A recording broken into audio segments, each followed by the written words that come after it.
Hi folks, this is Alan Watt, and it is the 15th of November 2006. I'm trying to catch up with a lot of stuff I hadn't finished before the snow hit, and sure enough there was an early dump of snow.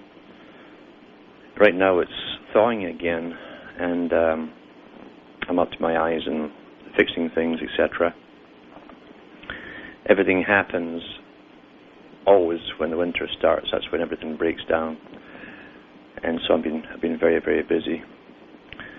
This time of year is a time when they start hyping up the flu shots.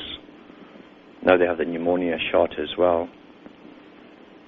And maybe I should talk about this for a little while, because in the last 5 years probably, the flu shot has been hyped and promoted by different governments, and they've done massive advertising campaigns on getting the flu shot. In Canada, it's free, basically. You're paying for it through your taxes. So it's not free at all, but it's amazing that at the beginning of winter, the barrage of advertising you hear to get your flu shot. And come the spring, they give you the statistics of the people who've had the flu, and they also tell you that that the shots didn't have any effect, basically. This is staggering. It's a repeat performance every single year, and they occasionally have programs in the spring, documentaries on all this pseudoscience. And they tell you, well, they can't really prevent the flu because under their own theories, you see, the virus is constantly mutating.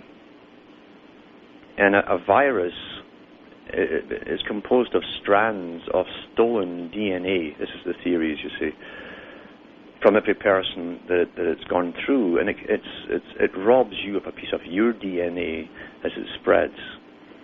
And it will also leave in you part of someone else's DNA from the last victim.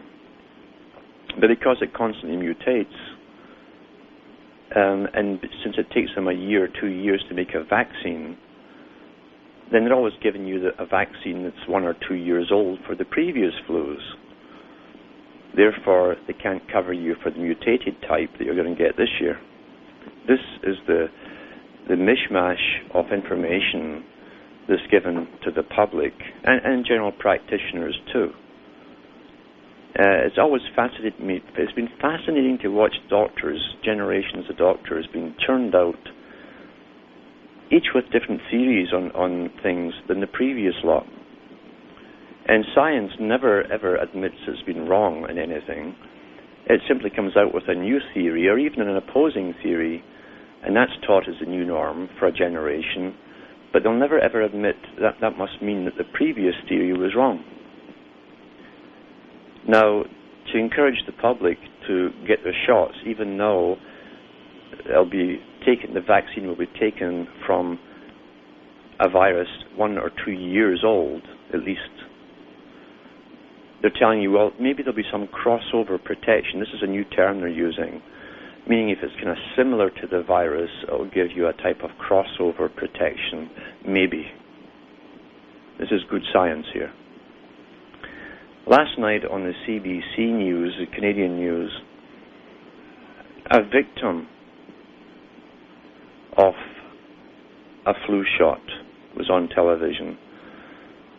He came out, there's a new syndrome. There's so many new syndromes we come down with, you see, which just come out of the blue, and they're so stunned by it. But they did warn us that, it may be 1 in a million will contact Guillain-Barré virus. Well, Guillain-Barré syndrome. They're not sure. In this day when they can clone us from scratch, according to the sciences, and make a purpose-made human if they wanted to, and even give you a mole on your cheek if it suited them, they just can't tell if this Guillain-Barré syndrome is due to a virus or a bacterium, 2 different types of forms of life, you see. Really, the bacterium is a life form. So 1 in a million might, and maybe 1 in a million. That could be 1 in 500, maybe it's 1 in 10. When you pick numbers out of the sky, why not? It's kind of like FDR said. He said, well, there are lies. Actually, it was Theo Roosevelt, his predecessor, his old relative. Theo Roosevelt said, well, there are lies, there are damn lies, and then there are statistics. Meaning statistics are a better way of lying because we're brainwashed to believe the sciences. It's like a priestly utterance of truth, ultimate truth. We accept it. So they pick out these statistics out of thin air and bamboozle us with it. And some people will come down with this disease. Now, there's only one type of disease you can get from the inoculate or from the injection. And they had this poor guy on who got this disease from a flu shot. How it contaminated the shots, they have no idea. Mind you, they won't tell you how they grow the viruses or the bacterium, and maybe it's better that you don't know them. We know how they did it with the polio vaccine. They used monkey kidneys to grow the potent stuff, you see, that they poisoned us all with. So this old guy with this crippling disease became paralyzed and started with a cold, numb feeling in his toes and gradually spread up his legs and in his arms. And with it comes chronic fatigue, a tremendous upsurge in chronic fatigue syndromes of all different fancy names, and going up proportionally with all the different injections we get in this day and age. That's the common denominator in all of this. Science has taken the place, and this happened after World War II. It's taken the place of religion. You see, it is a religion. Medicine and science are religions. If they were not based as much on faith as fact, they would be right all the time. We wouldn't have these mistakes. We wouldn't have theories which constantly change all the time. And we wouldn't be tossing old theories out the window. And after World War II, people had so much sickness to do with religion and systems that those who came back wanted to believe in something else, something rational, because the wars had been completely irrational. The reasons for the wars, the movements that led up to the wars were irrational movements. They were mass movements.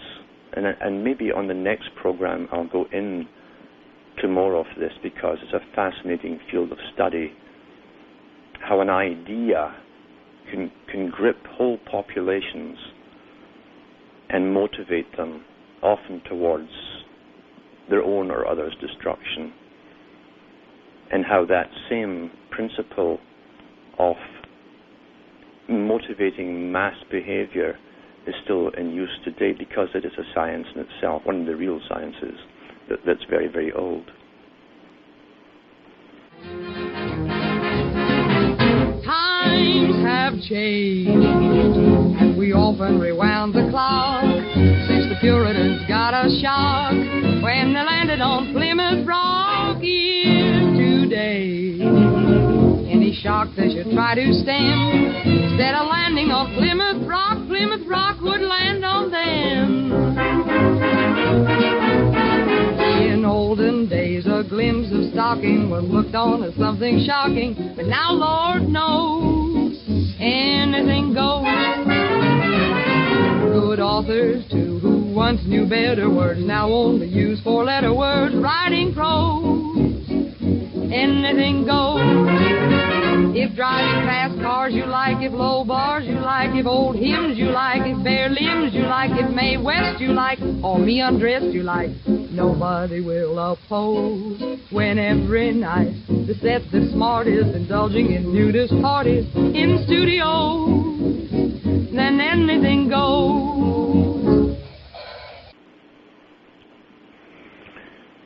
But interestingly, this poor guy who got this disease from his flu shot, says, well, I don't care. He says, you might say it's 1 in a million. He says, but when you're the 1 in the million, life sure as hell ain't no fun. Crippling. Now, many people I know have come down with different kinds of problems after injections, often booster injections. It's as though the first one was a trigger and the booster sets it off. We live in a Malthusian world. For those who want to go into population control from the bigwigs themselves, you can start at least, it's not the first one, but you can start with Thomas Malthus, with his essay on population, because Malthus was an economist who worked not just for the British government, and not for the first, but for the first big corporations like the East India Company. He talked to governments of all European countries on how to keep the populations in check. And he came out with fantastic graphs of how Europe was so overpopulated back in the 1700s. And again, by the use of these pseudoscience and graphs and things, and he convinced them all that they'd have to reduce the populations, because by the 100 years' time, we'd be crawling all over each other like ants.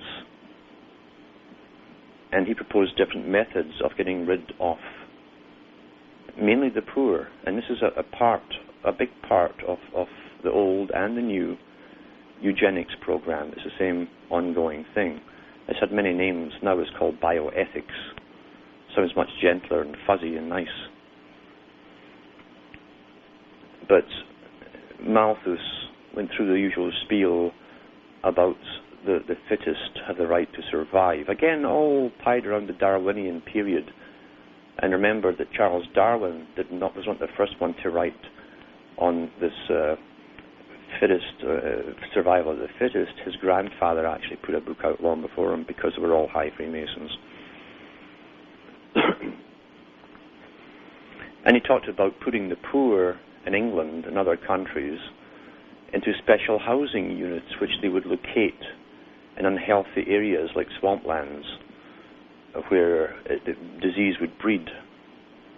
He also advocated the poor houses. Now, the poor houses, in a typical dialectical fashion, to one group of people it would seem, well, that's not so bad. They're putting up big buildings for the poor unfortunates, the widows and their children who've been left without a husband. He's died in the mills or whatever, or he was worked to death in the mines. So they put them in the workhouses, where to the charitable mind and those far removed from the situation who think, well, that's good, that's nice, and that's charitable. But Malthus had advocated the setup of these poor houses where they would be fed the worst kind and a minimal type of food. And he even had it spaced down to the bed spacing, which would be just rugs on the floor, so many feet per apart, enough for fleas carrying typhus and other diseases to cross between one person and the next. It was a place to kill off the poor. And the average length of existence for a mother and children going in there for life expectancy was maybe 5 months. So there's your two sides of what sounds like a charitable organization, done for other reasons completely. That's the kind of world that existed before, and it's far more sophisticated today. When we read Charles Galton, Darwin's books, the grandson of Charles, the physicist who worked for Britain in the 1950s and who published his own book, The Next Million Years, he also, because you find in these family lines, they have their own speciality, that's their job, and theirs was population and population management and control. And Charles Galton, Darwin, takes over and he goes through who is the fittest to survive, and he breaks it down. Who's fittest to survive? Is it the rich or is it the poor? And he said, well, it's the rich, especially when they can prove through generations that mainly their offspring have managed to hold on to their wealth. Some bad apples turn up, he says, but mainly they hold on to their property, to their power, their status, and their influence in society. Those are the fittest to survive. And then he goes and categorizes all the rest. And he comes up with quite innovative ideas on how to manage the rest of the people so they don't breed. One of the reasons was, one of the things he came up with was to allow them to have credit. Then they could buy things, and by wanting material goods, they wouldn't want children, because children consume money, and it takes away from the material goods, the toys. And one of the examples he used was a car. He called it a motor car, as they do in Britain. He says if they could all have a car and work towards a car, well, naturally it would be expensive. They'd have to pay it up. And they'd have to be at work, maybe male and female, because they wanted both out in the workplace. It also doubles the tax base.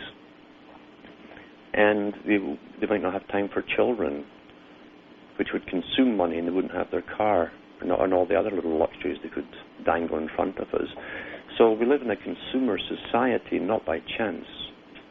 There are powerful factors behind the whole consumer pushing industry and creation industry to divert us from other things. And sure enough,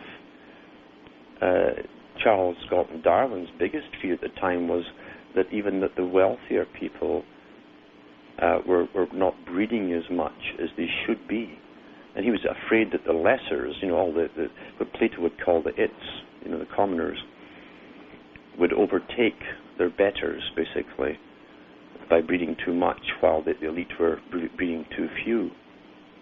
And he thought they should give incentives to the elite to breed. It's kind of hard to imagine what incentives to give them, because they're so wealthy to begin with. But I'm sure there are some perks, like maybe extended health, maybe advanced medical, the real stuff, the real treatments for stuff, the real cures and things, perhaps. And I'm not joking about that, because even when the Rosicrucians first came out in the 1500s, they let it be known they could give life extension to their higher members who towed the line. It's not far-fetched at all. From professorship down is the lowest level of science in any of the scientific fields. We can do so much today with, never mind the nanotechnology. If they've admitted they have nanotechnology, they've had it for far, far longer than you'd ever suspect, because we're the last to know at the bottom. Cloning is the same. In fact, cloning long, long before they were even teaching them in medical school that they'd actually found genes. They always suspected they were there, until Watson came along. So where's all this ramble leading to? It's leading to the fact that the reality that we are given and is pushed and promoted to us, often taught by useful idiots, people who believe themselves they've been taught all there is to know. That's the best kind of useful idiot. That's the lowest level of reality. There are much higher levels above that. And quite a few years ago, about the mid to late 80s, an interesting little blurb came across the media in Canada and other countries at the same time. I noticed that politicians and their families would get treatment, special treatment at top military hospitals. And I wondered why that would be. Why couldn't they have the same kind of treatment that they'd shared amongst the people up until now? Why would that be? Well, the reason would be that they're getting treatments which are cures for certain things, because I'm sure many of them themselves are contaminated with the various diseases that were given to us to degenerate us. As we can see with the statistics to do with all kinds of illnesses, debilitating diseases, arthritis, and so on. Now we have juvenile arthritis escalating, and people under 30 coming down with crippling arthritis as well. We've all been affected in some way or another. When people are disabled from being fully healthy and functional, they don't make good marriage prospects, and therefore they don't breed. That's the purpose for it. For those who live in the TV world, glued to their 10 o'clock news or 11 o'clock news, it would be impossible for them to believe that that could be done intentionally to them. And those same people will avoid, like the plague, shall we say, going into the books written by some of those who advocated methods of lowering the populations and disabling them as well. They don't really want to know. They want to be reassured of things just the way it's presented to us, and that science is bamboozled. Why these little bugs? They admit, the same sciences will admit that these same sciences that are so confused with all their different theories, and to do with viruses and bacteria and how they mutate and all that kind of stuff, and all these different theories that they pass their thesis on, and etc., and then change the theory again next year. The same higher authorities will tell you, like the interviews they did at Porton Down's Bacterial Warfare Institute in England, that they can create viruses and bacterium, create them, and program them basically to reproduce so many times in a week so that it would sweep across a country and then stop reproducing itself, like a miniature computer. And that was a write-up done in the early 90s in one of the British newspapers. And it was done by a reporter allowed into the facilities to sit and talk to the scientists. They had ethnic-specific diseases too. So if they wanted to kill off anybody with, say, a Celtic gene or whatever, it would be done. And yet the same sciences taught at universities, again, professorship down, you see, the low-level stuff, are just so bamboozled about how to prevent or cure the common cold. It's a mystery. It's a mystery. We're living in fantasy land at the bottom of the ladder, because in an age where they can literally boast and can clone and create any type of creature they want, if they want to. I mean, Dolly the sheep is a joke. That's for the fear for the people. Dolly is a Masonic term. That's what they call Dolly the sheep, Dolly the sheep. Benjamin Franklin first used Dolly openly when he came back from France. A dolly is a conveyance, a carrier of genes. That's why you have a dolly and you wheel things along. It's a carrier. It's an in-house joke. They're way beyond that. Way beyond that. They can create any kind of life they want. They can create and build particular bacterium and viruses. But we just don't know how to stop these things, and we don't know why people are getting sick from all the serums and so on.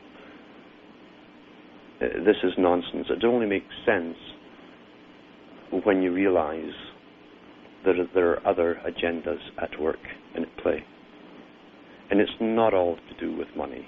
Yeah, the pharmaceutical industries are probably the greediest, most ruthless companies on the planet.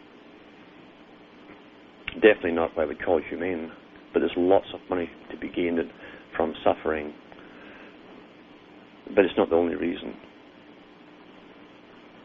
And over 400 years ago, when they talked about setting up big international corporations, when they already had the British East India Company on the go and the Dutch East India Company, who were really two sides of the same thing, same company. They knew they would rule the world. You'd be surprised how many companies today are actually run by secret services or CIA. They're front companies. You could never, in this day and age, allow true competition on any cutting-edge technology to be in private hands if you want to retain power. If you think that Bill Gates was a self-made man, well, keep buying the lotto. Maybe one day you'll get there too. Under all the hoopla you hear about Monopoly and Microsoft, it's all it is hoopla. It's rather obvious to a thinking person that Gates was given a clear field to make sure that the one system was prevalent across the planet. For a totally controlled society, in a world society, you couldn't have competition if you want to monitor everyone's moves, what they're doing and talking about and thinking about. You need one system. It's the same with the digital angel and the chips and so on. These corporations are real corporations, but they're fronted for the big boys, the CIA and so on. Canada's history and the Commonwealth countries, the British Commonwealth countries, have always had, especially since World War II, when many of them were set up, crown corporations. Crown corporations are in a sort of no man's land between public and government owned. There's a limited amount of shareholders apparently, but even some of the big investigative television journalists who have tried to find out more about them and how they're set up are turned away. They can't find out. Well, that's because they really are working for the real governments of the world, or government, singular. You can't share real power in a real competitive world and keep a hold of it at the same time as one or the other. And that's why these things are set up. They're not dummies as such, dummy corporations. They're real corporations, but they work for a real government at the top. They don't work as free competition in a free market. And they're heavily financed from the start to make sure that they predominate.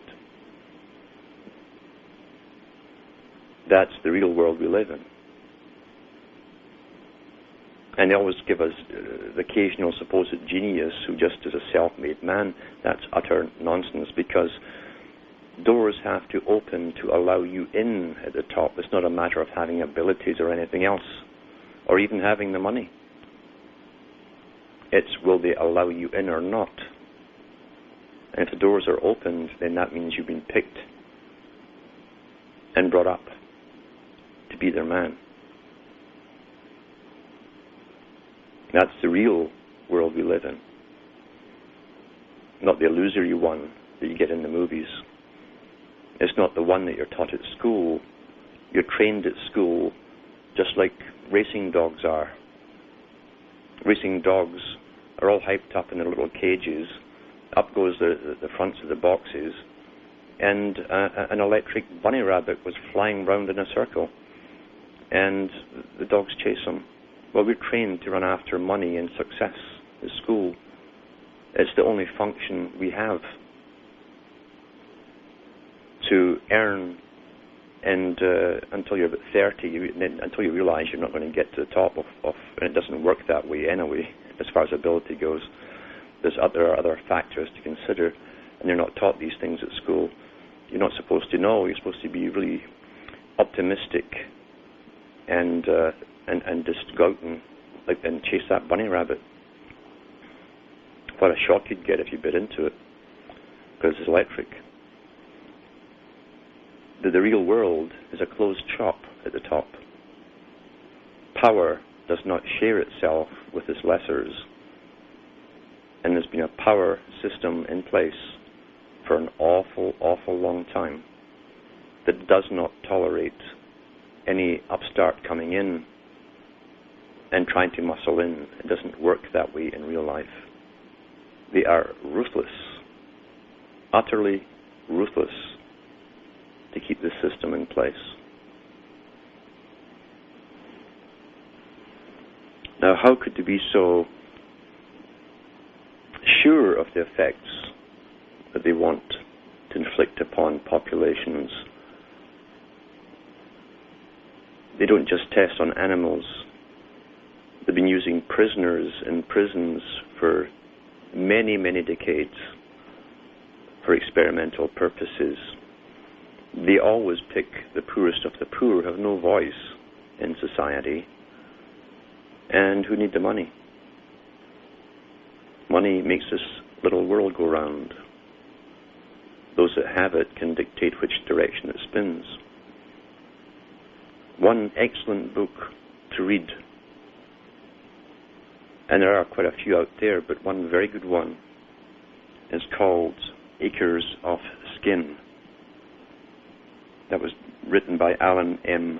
Hornblum, Hornblum, and it was published by Routledge, Routledge. And he goes into the experiments in prisoners in Holmesburg prison. And it's astonishing what they've gotten away with just in that one prison over many years. They're all at it, really. And the testing of psychedelic drugs, the testing of drugs to make people impotent, inoculations of all kinds. And many of these people, of course, have died since or come down with tumors and all kinds of weird diseases from these supposedly innocent experiments under different, very innocent-sounding experimental names, such as testing sun creams or facial creams. They just took their word for it, face value, and had themselves, basically made up like grids on their skin and different patches and creams used, etc. Or pills were given, or injections for all kinds of very innocent-sounding things. But they all had to sign release forms that they could never come back on those who were giving them or in charge of these experiments. They couldn't have any legal comeback on them. It's fascinating to see what's been done on the public, mainly again on prisoners, before it's used on the general populations. What are the worries of the elite? Before the Industrial Revolution, at the time, they knew they'd have to work up two industries and create cities like Manchester, Birmingham, that would be nothing but industrial cities, slums really, for the people. How would they get them into the cities? And we find that the Rothschilds had a big hand in England and in other parts of Europe. Remember, there were 5 sons. And part of their crest is an eagle holding 5 arrows in its right claw, and the olive branch in the other. They just added extra arrows for the US flag. But the Rothschilds repealed the Corn Laws to allow the dumping in Britain of foreign crops. And this put all of the small farmers out of business and all their workers, the rural workers, and they moved in to where the work was starting to be born in the industrial sites. They became hellholes. Benjamin Franklin, who was over there before the American Revolution, talks about them. The squalor, the poverty, the stunted growth of the people who were kept at just survival wages and no more. 16 hours a day you worked. That was called humane. And the elite had meetings to see if that was enough time for them to work, because they were afraid if they had any free time at all, they'd get up to mischief. They might complain. And goodness knows what they'd do. That was the biggest fear of the elite at the time, was not could they give them free time to the public. And that's why on Sundays, when eventually they gave them the Sunday off, it was almost mandatory to attend church and then contemplate God all the time and see how sinful you were. That way you would keep out of mischief. That was their answer to it. So the church, all churches, all denominations of churches worked hand in glove with the governments and the elite and aristocracy. During the 1800s, they knew at the speed of automation of machines, even then, they'd arrive at a period where less and less workers would be necessary. And we see, again, once the Rothschilds took over the Bank of England and got the standing army on the go, you see that was part of the whole deal, the red coats. You had war after continuous wars. That's why Napoleon called England perfidious England, because then he had an ally with someone, and once the war was over, they'd turn on that ally and unite with someone else against them. Back and forth, back and forth, back and forth. And that's why George Orwell talked about the wars with East Asia, West Asia. Who are we fighting today? Is it East Asia or West Asia? Because they kept changing sides with their allies. This is a constant technique which they use. And they knew they'd reach a period in the 1800s afterwards where they'd have what they thought was an increase in population, too many idle people. The machines were becoming more efficient in factories, less hands would be necessary, and even child labor might eventually be unnecessary one day. And they were trying to think of all these ways, and they had meetings, national meetings of the wealthy elites, and they published many books about it at the time. You won't find them in your libraries today, of how to dispose of the excess populations and still hold on to their system and power without revolutions. Fascinating study. And see, that's where guys like Thomas Malthus came to the fore, then Charles Darwin to back it up and give authority to their theory of survival of the fittest, which also meant the defeat of the unfittest, the least fit, and the extinguishing of them. It isn't changing. It hasn't changed yet. It's still on the go as we work and buy and entertain ourselves and stop having offspring. The ones who still can, that is, because people are becoming sterile faster. The sperm count has dropped like a rocket since the early 50s. And the average male in the West at 30 has only 25% or 30% sperm count, live sperm count, as opposed to what they had in 1950s levels. Again, no reason given for this, but it doesn't take a rocket scientist to figure out that it all began with the increase and step up of the inoculation programs from the 1950s onwards. Women are affected in a different way because they come down primarily with the chronic fatigue, although they also are given things which attack the ovaries. That's very, very common today. Again, science at the bottom level is just totally baffled as to why this is all happening. And for years, women were told the same old thing, and because the doctors were trained in universities they'd start meeting lots of women coming in with these strange, weird problems that weren't on the books. And if they weren't on the books, then it had to be in their heads. So women were coming in with all kinds of maladies, primarily fatigue syndromes, and the doctors would say, there, it's stress, dear, it's stress, it's in your head. things aren't going well at home, are they? Well, if you're in pain, if you don't have the energy, but you have to get through the day, you will be stressed out. That's what pain does to you. That's what lethargy does to you. You still have the same amount of things to do, and you don't have the energy to do them. You do become stressed out. And that's where they came up with the magic, the Valiums and Libriums back in the 50s, and gave them out like candy. I think it was the 1970s, mid-70s,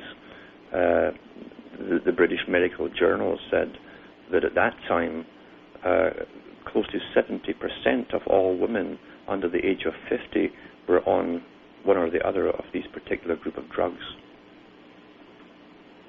It was all in their heads, you see. Yeah. And at that time, too, the big companies, they put out Valium, and they kept this up for 30 years, this big lie. They said it was non-addictive. It was the safest thing on earth, like sugar. Actually safer than sugar. And yet, doctors in emergency rooms, who again had double think, because they'd all been trained that it was non-addictive too, we're seeing people coming in with convulsions as they were getting withdrawal from long-term use. Now, it didn't even have to be high doses. They could even stick to the doses. Different people are affected differently. And medicine tries to treat everybody as though they're one per person. It's impossible. We have different metabolisms and everything. But they were having these convulsions. People were becoming addicted to them. And that's the power of propaganda and repetition and indoctrination of general practitioners. They refused to believe it, even though they could even see it. It had to be something else causing it. So for 30 years, they kept dishing all these things out like candy. And people were going downhill. The sorcerer's apprentice, eh? And who's he practicing on? And who's his boss? Today, as I say, sciences are constantly bombarding us with new theories on everything. And we've been trained, again, since about the 1950s onwards, not to listen to anyone unless they are an expert. Lord Bertrand Russell, who helped set up this system of psychological manipulation of mass populations and the impact of science on society, said they would do that. It says, we shall train the public. Until they can't think for themselves, they will have to get an expert's opinion. And that has happened. Back in the 60s, suddenly we had the thalidomide scare. Thalidomide was a drug put out. Initially, supposedly, it had been stumbled across, as they do. This is what they stumble across a use for something that they've combined different compounds together. They said it was good for elderly people who had urinary retention problems and so on. It would help tone up the bladder. And then they started giving it to pregnant women. And we ended up with masses of children born missing arms and legs. Incredible outcome. And even then, the battles for compensation and for guilt took years and years and years. And thalidomide was stopped. And about 4 years ago, it came back again under a different name. But now they're only going to prescribe it in specific cases where there's a chance of breast cancer developing. They never give up, do they? They never give up. And they know the public have a short memory. Most people in their entire life have a hard time remembering things they heard 20, 30 years ago. Even 10. Now it's down to about 2. They're losing their ability to retain information and compare with things that are happening today. That's a common thing I hear all the time from people who phone me. Short-term memory is going as well as long-term. Why? Is it just that the overabundance of useless data that's spilled over to us every day through electronic media? Or are there other factors at work? But people are losing memory. And when you don't have memory, the same tricks can be pulled faster and faster and repeated oftener and oftener.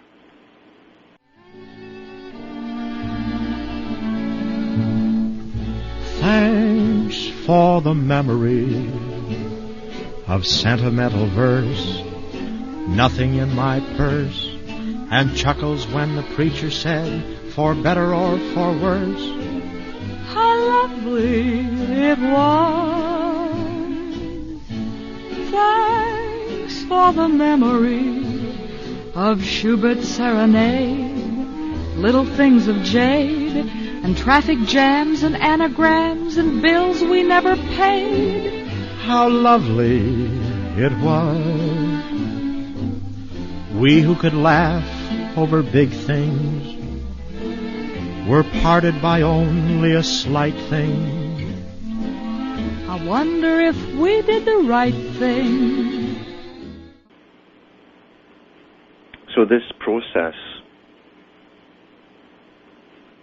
is just a religion, you see. It's taken over from another previous religion. In previous religions, monks used to line up and be bled every week to get rid of their bad humors, so there wasn't much fun being there. And today we go through all of these ridiculous theories with much speaking of many mouths to tell us how good it is for us, whatever it happens to be. It's like the fluoride. The fluoride itself is a byproduct of the aluminum industry, or aluminium, as they say in Britain. And they knew at the beginning of the 1900s, during the testing of the process of creating aluminium, that had so much waste, the aluminum oxide waste, and they wondered what they could do with this stuff. But they did find through spillage in certain places in Europe, into streams and rivers, that when people drank the stuff, they become very docile and pliable and easily managed. That was the first effect that they noticed with it. Well, how do you get the people generally to take it and make a profit on it? Well, you put the waste in their toothpaste and you tell them it's good for them. That's what they did. And even the man who led the charge for this to be done throughout Canada's drinking water supply is now fighting back like crazy, because he knows himself he was misled. He didn't have all the details. He swallowed the pseudoscience at the time. And this stuff causes brittle bones as well.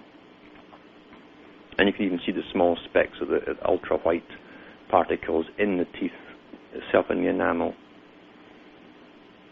And the Bronfmans were one of the biggest families with Alcan, who made the schmucks buy this stuff, because they told you this waste stuff was good for you. That's not too bad, is it? Dumb the people down, make a massive profit at the same time, and you'll be hailed as a hero of the medical profession. All nonsense, utter rubbish, and massive advertising campaigns with psychologically created ditties that you would hum and sing and whistle. They were better than average songs of the time, all these little things, to do with toothpaste and so on, of what it does for you. And even on the toothpaste, they'll tell you, don't take any more than the recommended dose. Well, it's in your water supply as well if you live in cities. It's in the toothpaste too. So you are, because it's actually put down as a poison. Poison is good for you. Poison is good. There's double think right away. To hold two opposing opinions in your head about the same thing. Doublethink, George Orwell. This poison is good for you. Even in Nazi Germany, they put it in war supplies of the conquered peoples because it made them more placid and docile. Who would benefit from that, placid and docile populations? And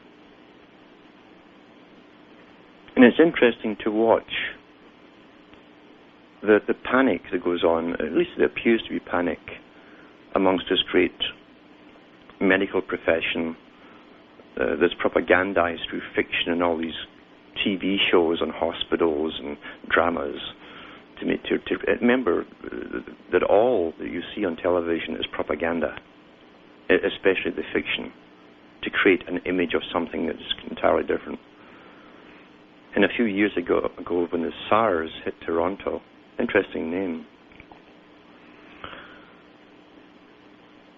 none of the procedures that had been talked about and held up, even at the United Nations, the World Health Organization, none of them were really followed because they knew where it was all coming from.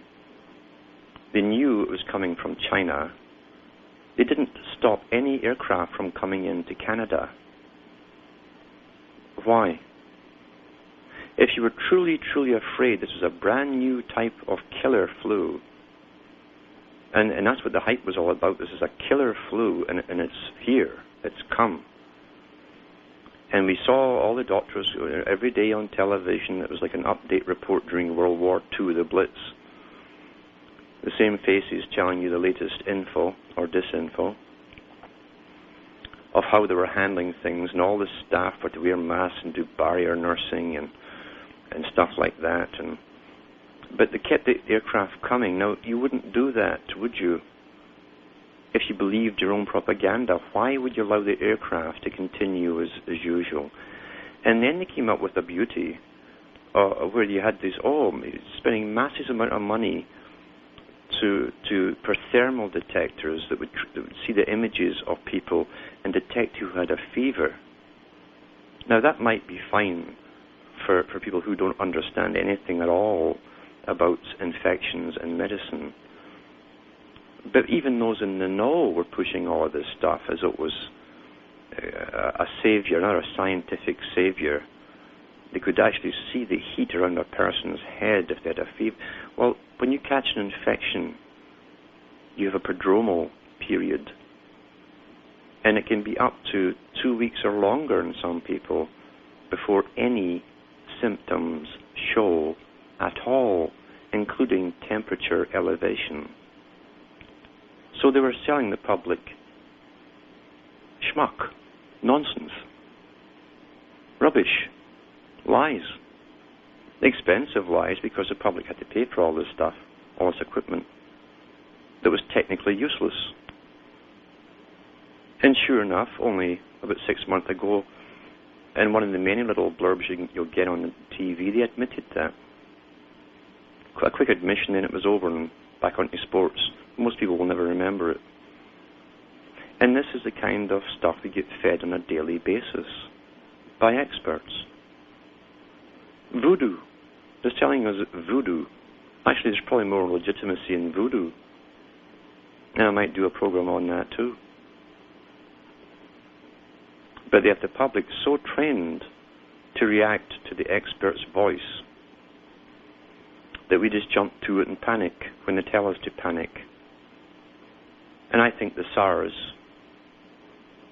was really, and more folk died of the ordinary flu during the SARS outbreak than, But I think the SARS was a big test. And also to see how the public would react. Would they obey authorities? Would they do what they were told? Was it creating the kind of panic that they hoped to generate? And every year again, with this flu season, I'm just waiting for it happening this year. It will happen. You always hear now in Ontario, where the flu first breaks out, and it will be an old folks' home for the elderly, as it is every year, and it's transmitted into the population around by visitors to the home. And in those homes, they have to take the flu shot. They're the first to get it. Now, 2 and 2 equals, what is it again? Let me think. This happens every year. And 2 years ago, it broke out in an old folks' home outside of Barrie, Ontario. And they talked to the supervisor of the home, who had their basic medical training. And this is just to show you they're as brainwashed, you see, as the general population. Her answer to it, even though they'd all had their flu shots, was more flu shots. Because she hadn't figured it out herself. She hadn't figured it out. So to wind up tonight, I'm going to give a little story for the men, mainly, to make you squirm. And this is from the same book, Acres of Skin, on page 150. The best known and fully researched examples of prisoner irradiation are the twin cases of Oregon and Washington. They ran from 63 to 73 under the sponsorship of the Atomic Energy Commission. You know, the good guys that go hunting for bombs all over the planet. These experiments, which were designed to measure the effects of radiation on the male reproductive system and sperm cell development, grew out of concern about radiation hazards to astronauts in the nascent space program. Sure. The experiments were directed by Dr. Carl G. Heller, a preeminent researcher and the leading endocrinologist of his day, and Dr. Heller's protege, Dr. C. Alvin Paulson. In the Oregon case, Dr. Heller designed a study to test the effects of radiation on the somatic and germinal cells of the testes, the doses of radiation that would produce changes or induce damage in spermatogenic cells, the amount of time it would take for cell production to recover, and the effects of radiation on hormone excretion. In the experiment, a test subject sat with its scrotum in a small plastic box filled with warm water. The box was bracketed by sets of X-ray tubes for uniform irradiation.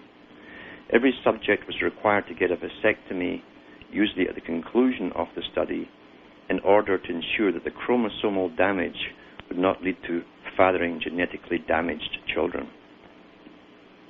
During the decade that Dr. Heller conducted his study, he received a government grant totaling $1.1 million. A test subject was paid $5 a month, 10 for each testicular biopsy, plus $100 when he was vasectomized at the end of the program, sterilized. Subjects endured skin burns, pain from biopsies, testicular inflammation, and bleeding into the scrotum from the biopsies. Interestingly, the Roman Catholic Church prohibited Catholics from participating in the experiment, not because the tests were dangerous, but because the Church objected to its members masturbating to provide semen samples. You see, in the Catholic Church, having intercourse, sexual intercourse is not a sin. It's only a sin if you enjoy it. By 1973, after 67 inmates had been irradiated, the rapidly changing research ethics environment caused the termination of the Oregon experiment. 3 years later, a number of test subjects filed lawsuits alleging poorly supervised research and lack of informed consent. Very important part, you see, lack of informed consent. In 1979, the suits were settled out of court. 9 prisoners shared $2,215 in damages. Wow. That's not including all those who died from radiation and chromosomal changes and cancers. The Atomic Energy Commission selected Dr. Paulson to initiate a $500,000 research program in '63 after several workers at the Hanford nuclear plant in Washington state were accidentally exposed to radiation. Paulson said his goal was to establish a reasonably safe dose of ionizing radiation to the testes. Now, they knew already, you see, there was no safe dose. So, the real reason for this, you see? It must be much, much bigger than what they were telling us here, because they knew that there's no safe dose.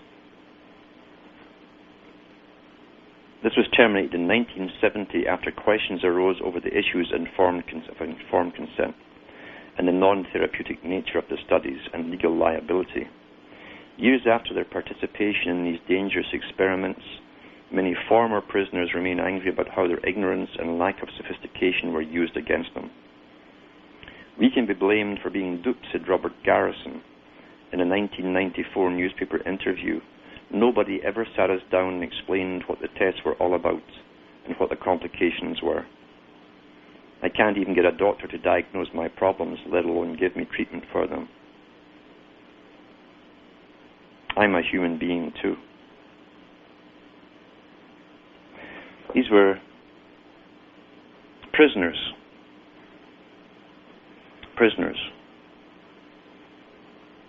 No voice. Many of them were black men. Most of them had very little education. And yet still, they were duped because they had the same amount of indoctrination to obey experts, and experts know what they're doing, and experts can be counted on and trusted. But what were they really doing these experiments for? Because radiation is a fantastic way to sterilize populations. And you only need a small amount of long-term exposure. If you're taking in metallic substances, or say if they were spraying it from the air, you could also make them radioactive, minutely so. Just a little bit above what nature gives us. That's all it would take to fulfill its purpose. That's all for now. May your God go with you.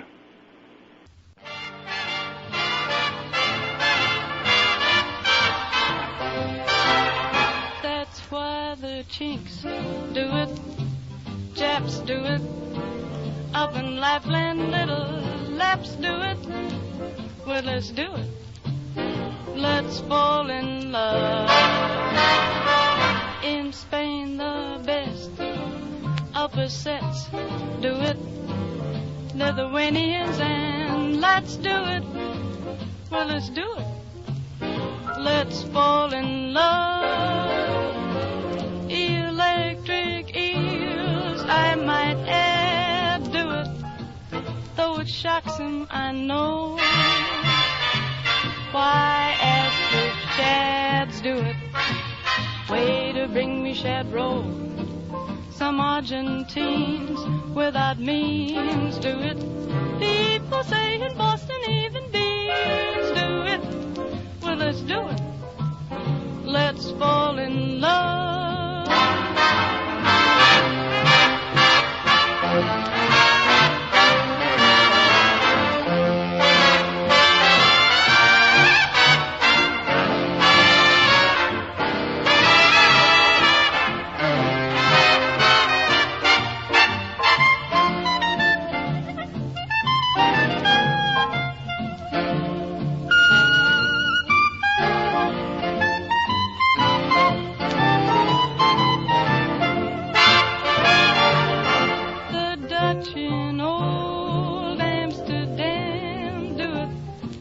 Not to mention the Finns, folks in Siam do it. Think of Siamese twins. The birds do it.